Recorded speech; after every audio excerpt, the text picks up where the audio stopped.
towards reactive behavior. They are indigenous to the cluster, and the colonials uninvited guests. Wow. Welcome to Everspace indeed. Alright guys, welcome to another episode of WTF Wednesdays. As this time we're playing a game called Everspace. This game is something that I kind of picked up on just kind of a whim, actually. I have this on PS4, and a couple of months ago, actually it was probably more than a couple of months ago, it was probably more like half or a year ago or 8 months ago, I saw this title, and I'm a real huge sucker for sci-fi, as many of you've probably figured out by now due to all the Gundam videos and whatnot that I've shown. So I saw like a sci-fi space simulator shooter, and I also like Ace Combat a whole lot, so I was like all the way on board, like, all right, let's do it. And so I downloaded this game. I think it was about $30, and I was pretty impressed with the visuals. And the first time I played it, I got through the tutorial mode. No, let me rephrase that. I got like halfway through the tutorial mode and died, and I was like, what? I didn't even get to finish the tutorial. What the heck's going on here? So either way, I eventually put it away for a while, then I came back to it because I thought it was a pretty cool game, and then I tried it again. I played it for about, I don't know, maybe 3-4 hours, and during the course of that, I got the Welcome to Everspace deal, and it also became kind of apparent to me exactly what kind of game this is. This is a sci-fi space shooter roguelike with random paths. There's another game that's almost exactly like this called Abandoned Ship, except that's using like a naval ship. But if you've seen games like Rogue Legacy or many others, it's a game kind of like that, if you're not familiar with roguelikes, where every time you go through, it's a different map, different world, and most roguelikes are pretty hard, and this is a fairly difficult game. Expects you to die a whole lot, which I didn't pick up on the first time I played it. I really like this cockpit view. You do have an option of viewing the game from a third-person perspective, but I chose to go with this one. I really love the look and the feel and the layout of the game. It looks so cool, and you've got like these two joysticks you can kind of barely see in the bottom there, with pretty much all the instrument data you need. You don't even need that, like that hub where it says pulse laser / Gatling light missile. You don't even need that going on. You can just use the display on the bottom, which is really cool. I like that a lot. It's got the anyway. I really enjoy that setup. So in any case, Everspace. This, like I said, I found this game by accident, and one of the reasons why I initially died on a tutorial mode is the controls are very interesting. They're I didn't know this at the time, but this game was originally developed for PC, and the controls definitely reflect that. Probably meant to be used with either a mouse and a combination of WSD, or maybe a joystick, or maybe even 2 joysticks. But once you get used to them, it makes for a pretty interesting thing. I like it a lot because, unlike Ace Combat, you're piloting this ship which can move in 3 dimensions, kind of at will. So you can go backwards, you can go forwards, up, down, the whole thing. When you're piloting the ship and you're piloting it well, you really feel like, okay, I'm a low-key fighter over here doing the thing. An example is right here. I've kind of come across this derelict freighter that's been destroyed, and I'm like, what do I do here? We really want to get these glowing boxes, but yeah, they got all the cargo in it. So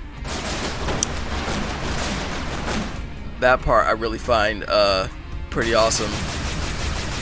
Yeah, eventually I figure it out. Take a pounding. But yeah, you can destroy all these craters and get things like fuel, nanobots, repair kits, blueprints for weapons, all kind of stuff. Which is it's a pretty fun game, actually. It's especially if you're kind of big into sci-fi and flight sim and that kind of deal. Even though obviously it's not the kind of flight you'd have in a standard game. But this game was made by a small company called Rockfish Studios. I just did a quick look up on them just to do this video, and it was primarily created by two programmers who used to do mobile games, and just two guys, I guess for the majority, put it together and made a studio based on their success in the mobile games, did a Kickstarter, got this thing going, and voila, out comes Everspace. I think it came out in 2017, and it's pretty impressive. You could say it's indie develop, mid-range studio. I'm not really sure which is the appropriate title to say, but you know, it's clear that this is a small effort, but it's a really slick game, especially in terms of its visuals. It really looks outstanding. The gameplay and everything else too is it's very challenging, but it's very engaging. Once you get past the learning curve, you're gonna have to I played through the tutorial mode like 3 or 4 times just so I could actually get the instructions and get what's going on, because I think during the tutorial mode, where you're basically just doing exactly what you're doing right now, going to a very similar kind of map, and I think one of the third jumps just drops you right off into an area. There's like 6 or 7 enemies around you, and it's like, okay.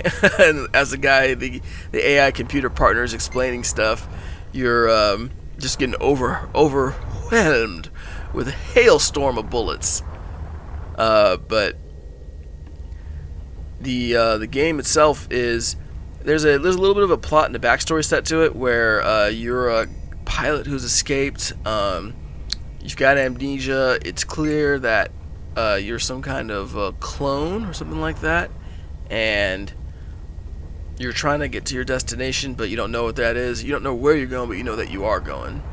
But anyway, I won't spoil the story, or what little of it I do know, because actually it seems kind of interesting so far. Not like an extremely strong narrative, but that's not the point of the game. Figuring out the combat, managing resources, and other stuff. That is awesome. I got these guys. I got incoming fire.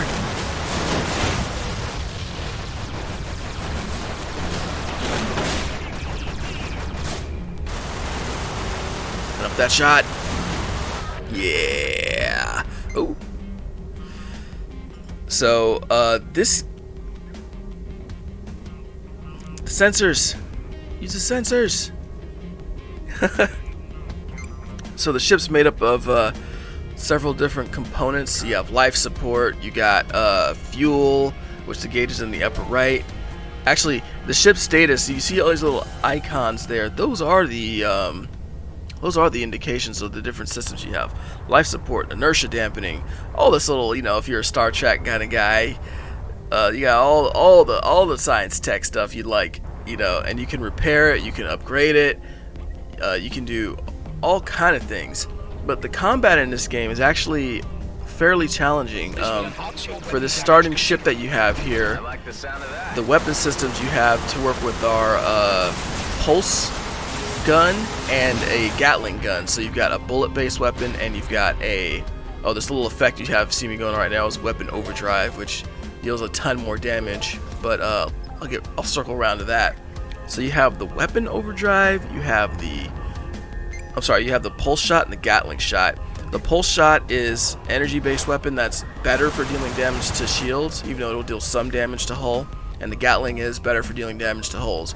Seems pretty simple, but those are just the two basic first starting weapons. There's actually a crap load of weapons in this game, but let's go over the first 2 ones that you see me playing with now.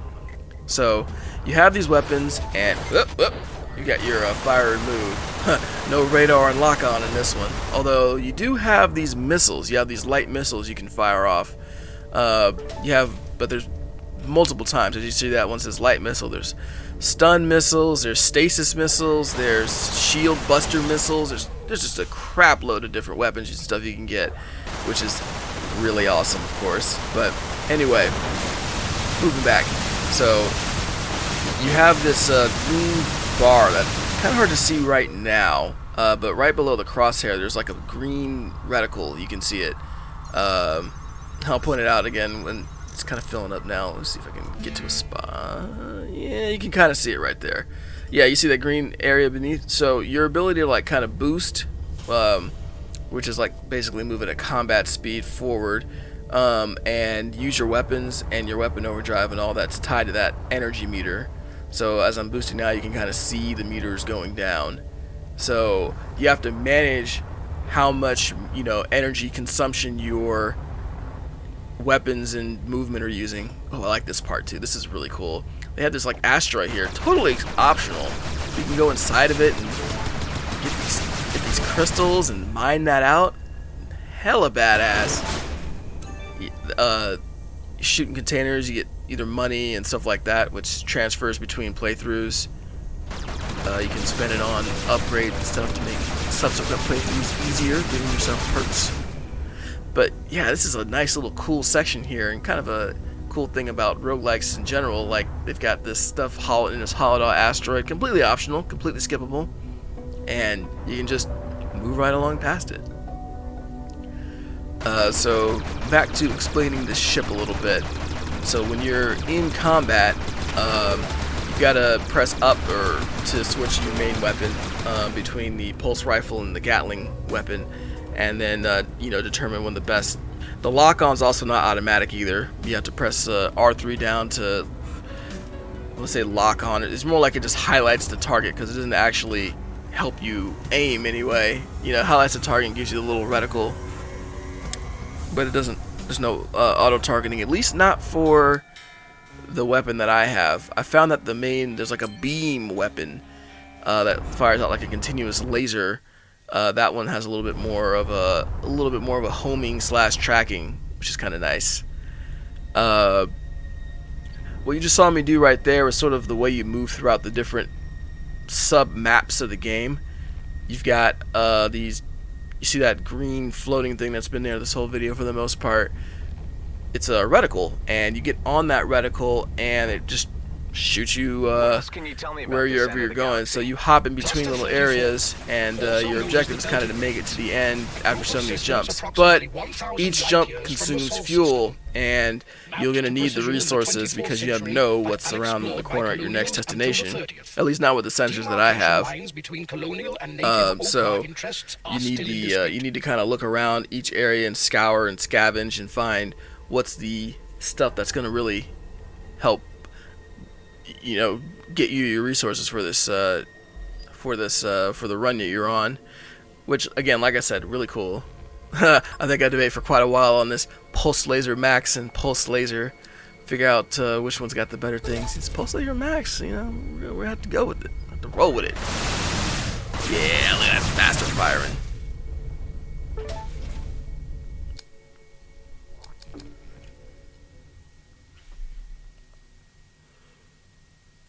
But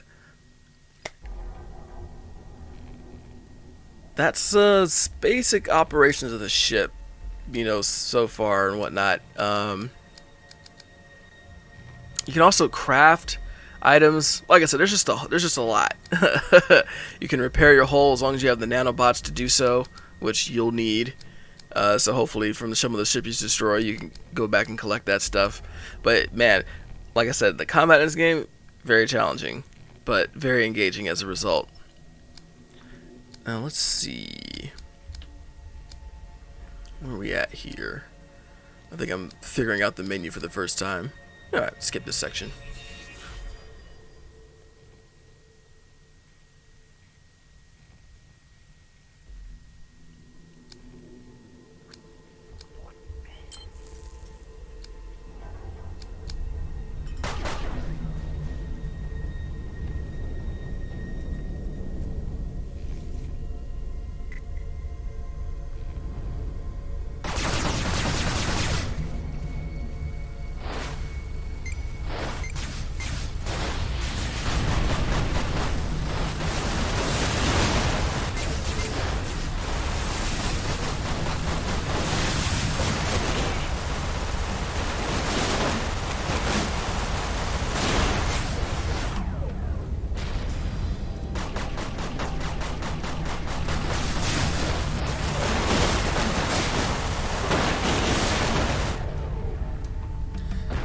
There you go.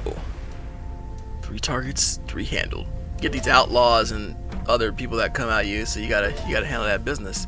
But the game also kind of gives you an opportunity if you want. There's some like neutral people.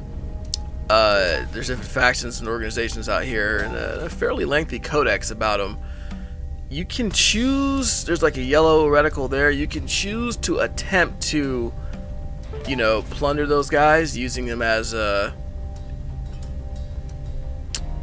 what would I call it?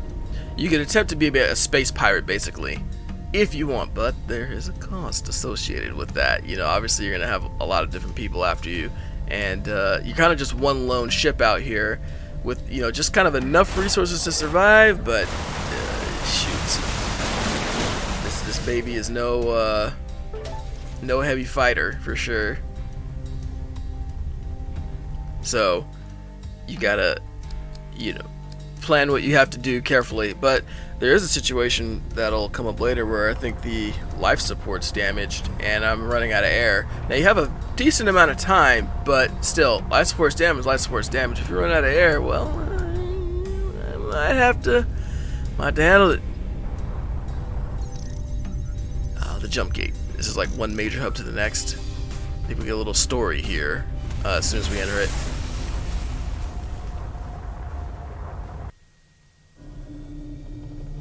Strange.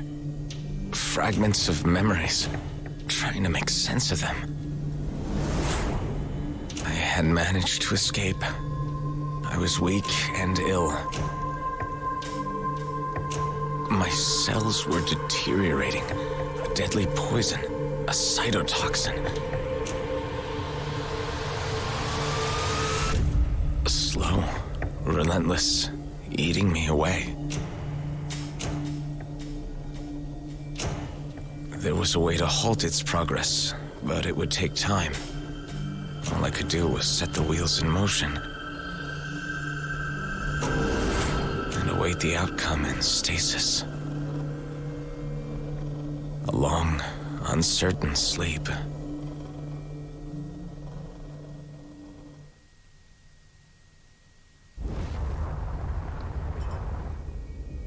I saw myself again.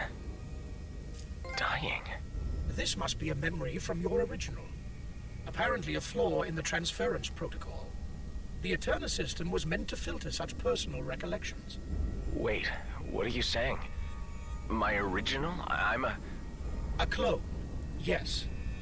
Usually this is not realized by limited use copies. The function of Eterna was to pass on operational skills, such as piloting. But it seems that something has gone wrong here. Stop. This is a lot to take on board all at once. Why is this happening? Who am I? Who is my original? I have no information on that. Perhaps there is a purpose to this aberration which will become clear upon reaching the coordinates given. I have no answers, unfortunately, but I am as curious as you are. Get a little back and forth between the onboard AI and your own character. And now here we come to the Corvette. It is indeed most very likely to be hazardous to your general well-being. Yeah, thanks. No kidding. Hazardous to your well-being.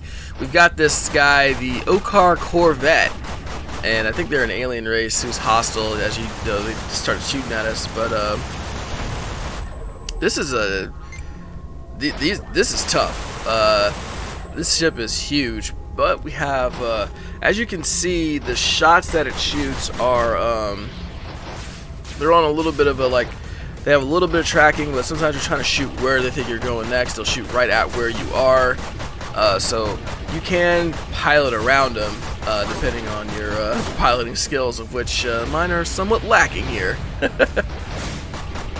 Use the weapon overdrive, you fool! Well. Yeah, you see the shield's gone now, and I'm taking damage right on the hull, which is not good.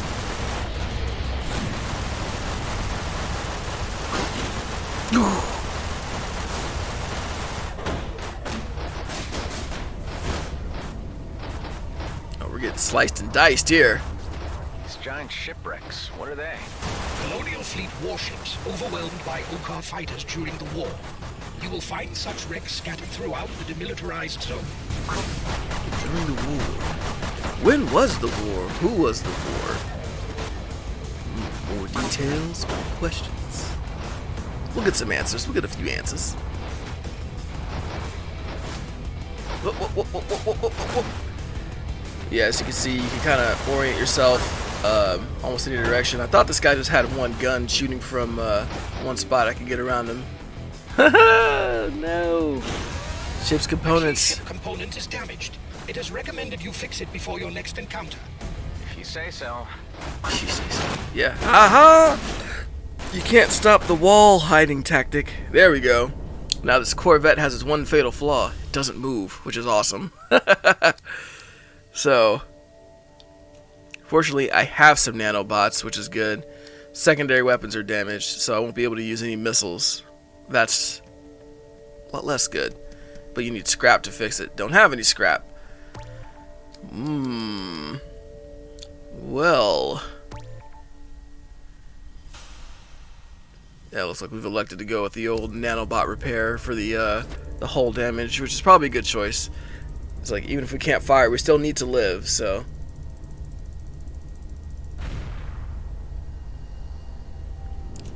With the shield fully recharged, Halo style. Get back out there. He's got these little like shield recharge bots around him. There's one. Gotta take those guys out.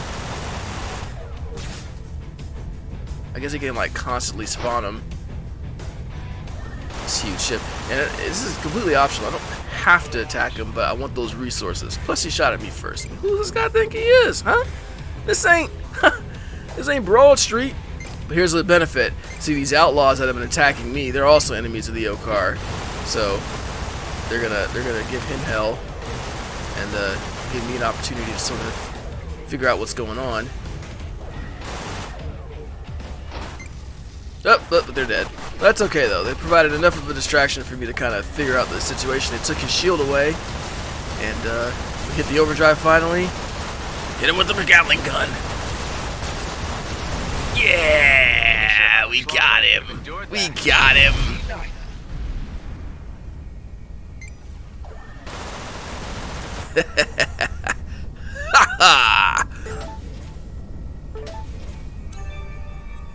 Yes.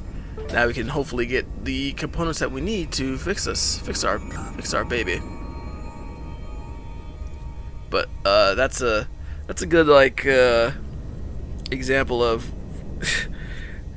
you know, you just get sometimes some of the stuff you fight, like for example, if that fight had occurred in a spot where there's nothing but open space, there's nothing to hide behind, then you know I'd be toast. So it really as it goes, you kind of get lucky. The thermo gun, precision, maverick precision. I don't. Yeah. You can also you only have so many slots by which to equip items, and not just items, but gear in general for the ship to be outfitted with weapons until you upgrade them in the ship purchasing menu, which happens when you pass on from this world. So, yeah, I would say that it's not all that easy to get those upgrades, but you know, if you have a couple weapons you can cycle through, that makes it the job, you know, gives you a lot more options for the ship, which, shoot, right tool for the right job. But you still only have that one, you know, energy bar to use, so right now I'm just hoovering up some goodies. But you can only stay in an area, any area, so long before either the Okar or somebody else will come after you. I take it that the demilitarized zone is potential Okar territory, or at least a free-for-all area. Lightning in space? Thunderbolt? How? Magnetic fields causing friction. An anomaly. But quite visually striking. the Thunderbolt sector.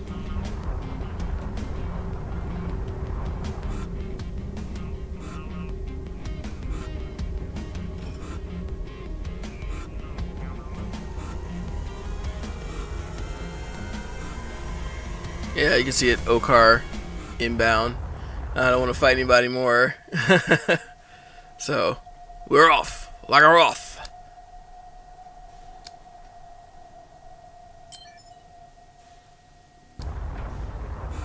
Upgrade the scanner perk. I'm gonna have to do that.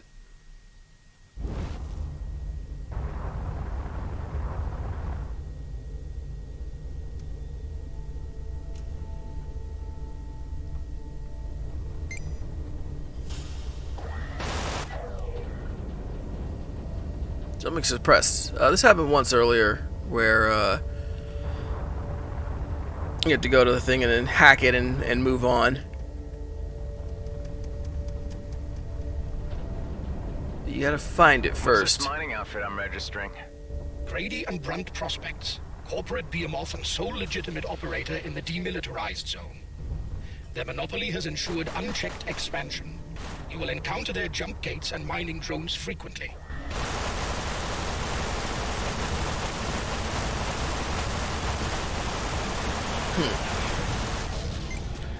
And as you can see here, these guys, these outlaws, are after these mining guys, which is a terrible, terrible decision. But anyway, it leaves it wide open for me to just pick them off easily.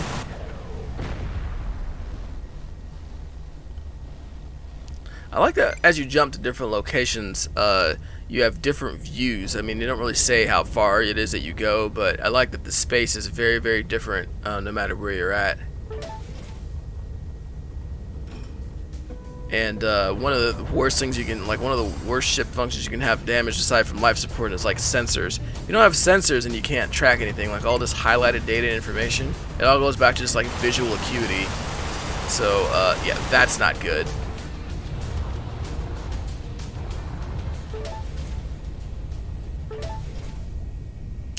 Fuel for the tank.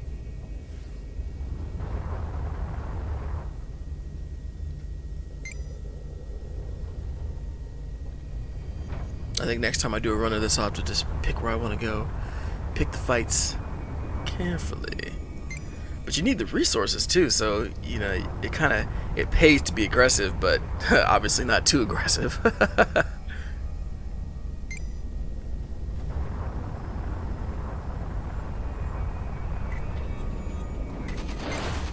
Oh, boy. Mounted turret. Precious scrap.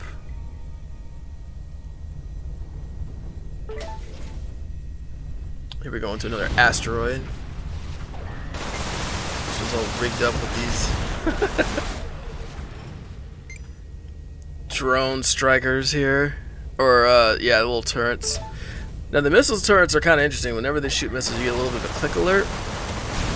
And you can destroy the missile mid-flight. Wait, what's going on? Ah.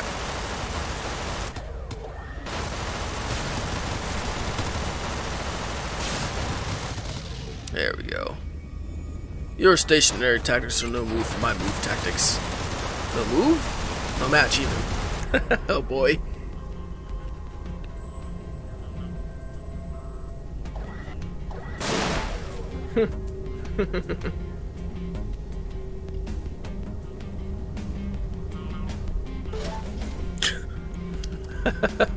Oh man.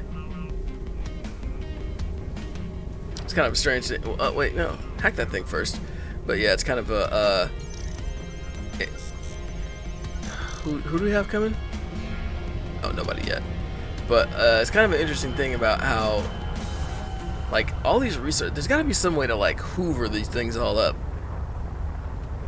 Get all these resources, because you only have these little blips on your thing. You got to kind of really pay attention. Probably best to just take it slow whenever you're doing runs. Just take it real slow and get all the info. Well, you can only take it so slow before enemies come, so. Well, anyway. I'll be playing again for sure. At some point we'll do a complete run. It'll be featured on WTF Wednesday. That's a spoiler alert. It's we don't make it.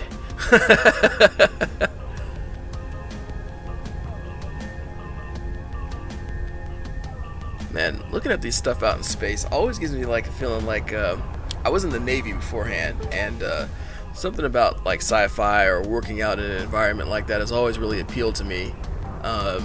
Just the sheer like technology of it, like just how badass is that? How cool would that be?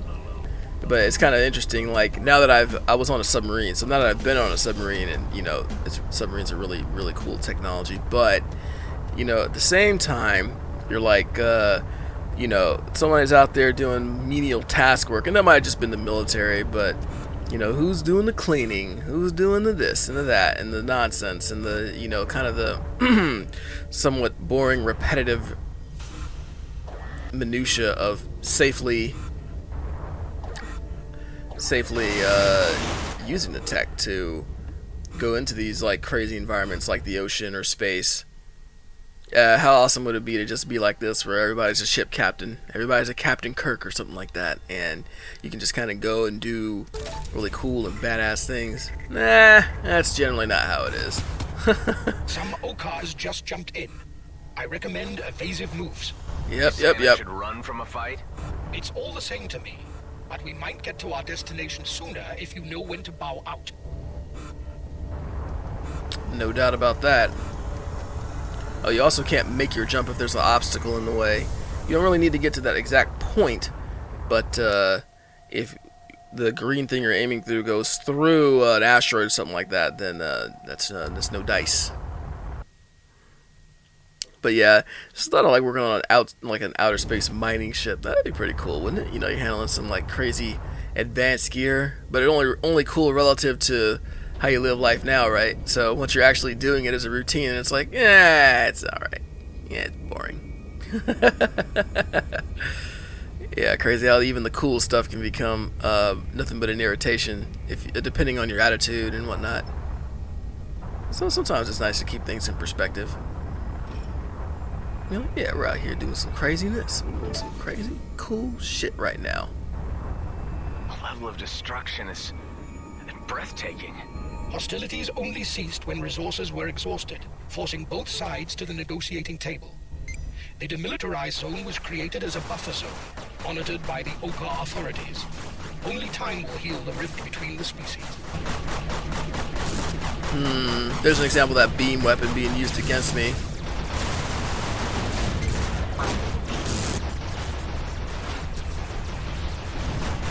Got him! So the DMZ is monitored by the Okar. Okay.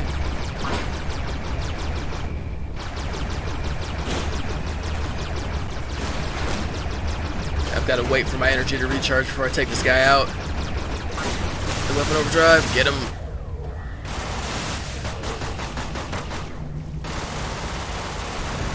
Got him. Nice. Screaming, get him, I got him good. Nano kit, need that.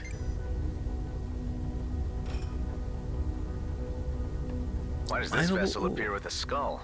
This is to highlight a superior fighter. It will be harder to take down. We'll have to see about that. I love how this guy's all cocky. Meanwhile, it's got the crap shot out of me by just 3 non-skull fighters, and there's 2 of these guys floating around. Maybe not.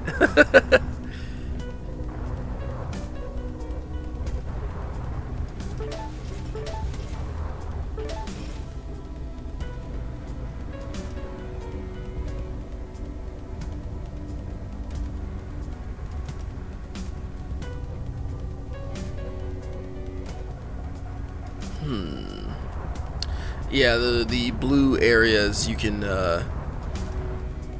pilot to. I also don't know how much each nanobot restores, like when's the optimal time to use it. I tend to think that it's when you're the most damaged, but it takes a while for the repairs to kick in.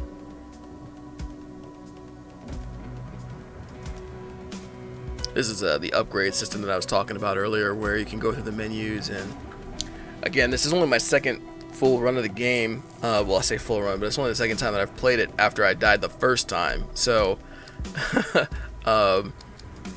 yeah, I'm figuring this stuff out as I play here too. But it's just not bad though. It's really cool. Good that you can craft new weapons, new missiles to replace it, because you will run out of missiles. Kind of makes you think maybe I should use missiles a little bit more liberally. But I don't know. Maybe just use them when the time is right. It's better than dying. Better than like taking critical damage. You might as well use the missiles than take the damage, because you can replace missiles. You can make missiles, and I think the blueprints and all that stuff stay with your fighter probably when you die. I think. I don't know. We'll have to play this game some more and find out. By the way, comment below what you think of this thing so far. Would you want to see more of this, or nah? This is probably a good little preview here. Let me know. Let me know. We'll see if we might do another episode or another video on this thing. We probably will, regardless. But you know, if there's a like zero appetite for it, we'll push it down the line. It'll be just a lot further out. A traitor.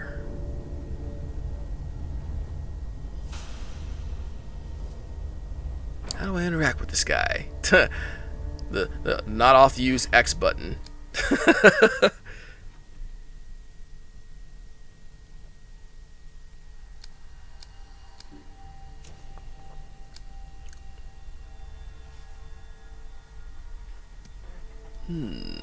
$340 for 16 crystals? That's a deal. 21 power cells? Hell nah. Can't afford that. Beam laser. Shield booster. Yeah, for 5 power cells? That's a great deal.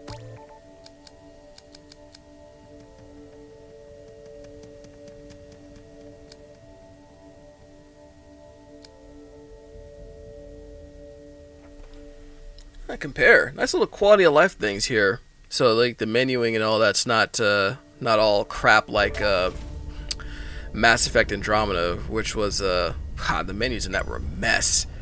Not a bad game, despite all the negative publicity it got. The gameplay was actually fairly fun, but the menus were like, they were just so poorly done. It was a joke. It was insane. Wait a minute.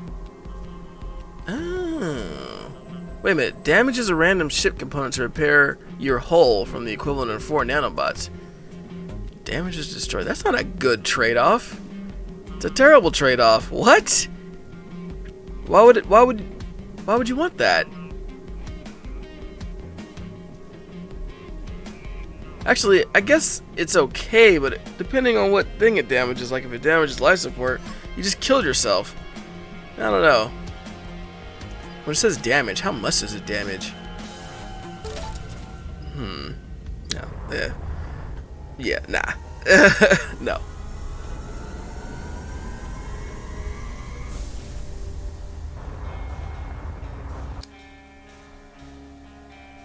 One more jump, one more destination. I assume that the map layouts can get either more or less complicated depending on how many runs you've done, and there are difficulty modes and settings to this as well. You can, like, each run you can change the difficulty, like easy, normal, or hard, but it's not as straight up as like a normal like most games. So you have easy mode. It gives you 25% less rewards for completing it, 25% less drop rate, and blah blah blah blah blah. But you also like have some of the advantages of the game being easier. And normal mode, everything is 100% equal across the board. And then hard mode is you get, you know, the game's harder, but the drop rate and everything like that is kind of, they have a whole like list of chart and menu to explain it all, which is nice. A good reward for actually playing the harder difficulties beyond the self-imposed challenge. It's pretty good. I wonder if this game, you know what? I think I might stream this game sometime. It might be a good game to stream. Got these 2 missile launchers here.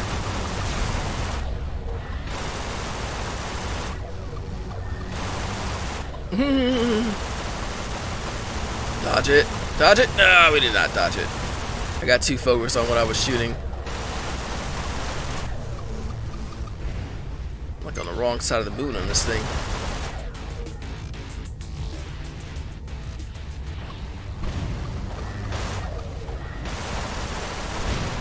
There we go. Just gotta get in a little closer. Car drone. Those drones are a little bit of a problem. They don't take any damage, but they're like glass cannons. They deal out a ridiculous load. All that for some fuel. As long as you have a shield that can just pretty much absorb those hits and keep on trucking, not a big deal.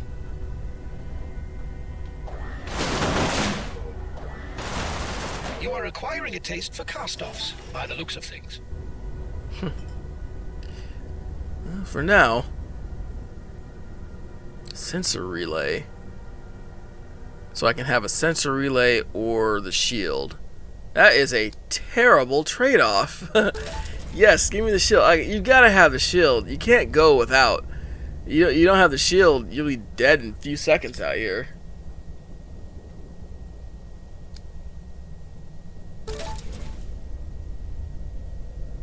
Let's see. Will I take the easy route and go to that jump gate, ignoring that Okar Corvette and all its potential goodies?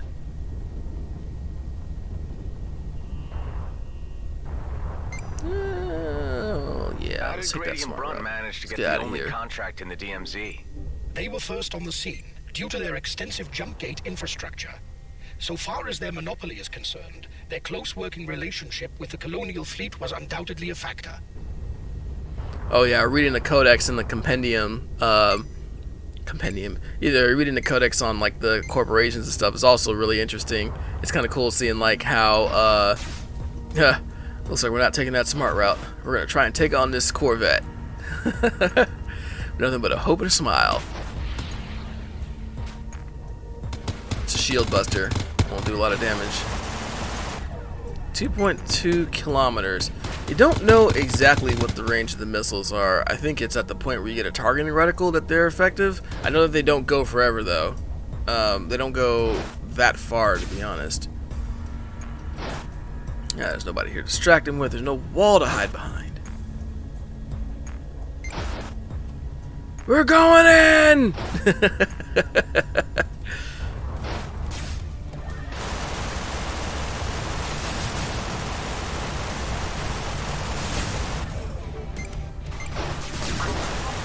Oh man, they shredded that shield.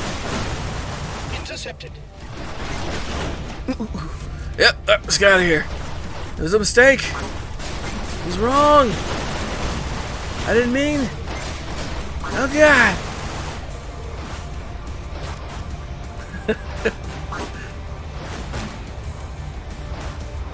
Once again, you can't boost too far. Yeah, I'll have to do some subsequent runs and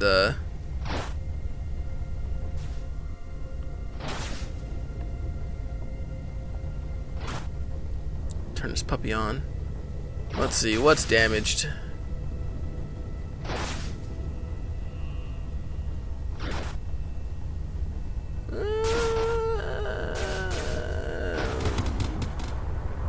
The hull's we're just beat up, that's all.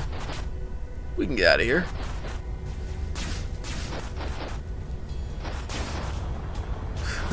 Just gotta try and navigate this fire.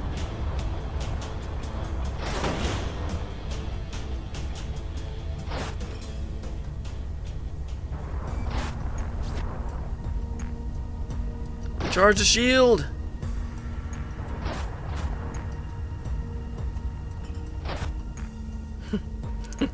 Use our trusted rock strategy.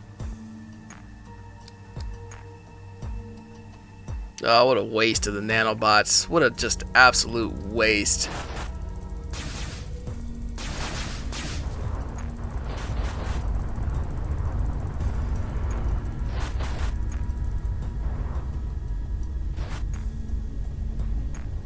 Well,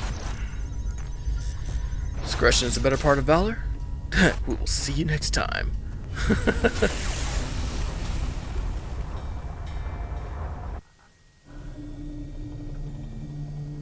My memories are not my own. They are copies. They originate from someone else. It was at the Fleet Academy. His name was Adam. Adam Roslin. Quiet, reserved, awkward around the others. He had a friend, Seth. They shared a dorm. Basic training was tough. Seth looked out for Adam. He stood up for him. The brains and the brawn. They became close, like a team. And then the orders came.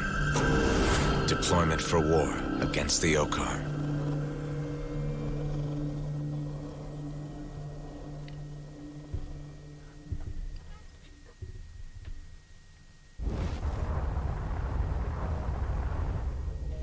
I had another vision. I think I know my name. Adam. Adam Getting somewhere. Roslin. Interesting. Do you have any information on that name? I do not. But this level of cognizance in a clone is highly unusual.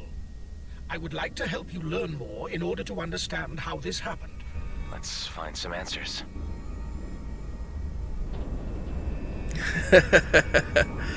Alright, well, we got this very interesting area here where the sensors don't work and the Okar can't follow us, at least that's what it says.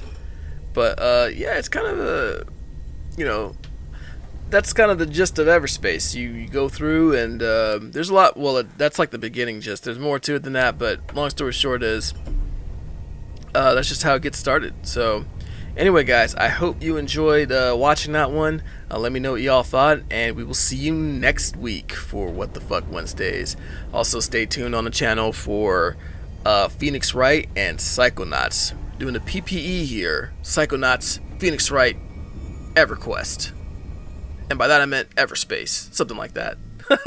Anyway, guys, we'll catch you next time. See you guys.